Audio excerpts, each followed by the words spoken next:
Tired of fumbling for your boarding pass at the airport?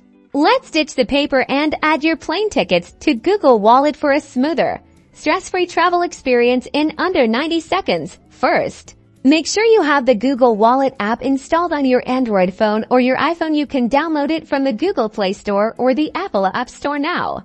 There are typically two main ways to add your boarding pass: directly from the Airline app or from an email. Let's start with the Airline app option.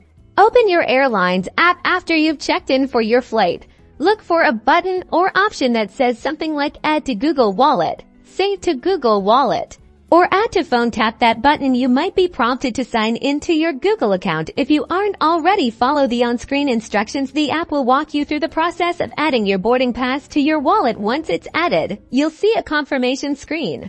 Alternatively, many airlines also send boarding passes via email. Open the email containing your boarding pass. Look for a button that says Add to Google Wallet. It might be near the attachment or embedded in the email body. Tap the Add to Google Wallet button again.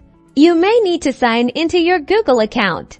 And that's it. Your boarding pass is now securely stored in your Google Wallet. When it's time to board, simply open the Google Wallet app, select your boarding pass, and present it to the gate agent. Your boarding pass will also update automatically with any gate changes or flight delays. Managing your boarding passes within Google Wallet is easy. You can view, archive, or remove passes directly from the app. This is a great way to keep track of past and future flights by using Google Wallet. You're simplifying your travel, getting real-time updates, and enjoying a more organized experience. Happy flying!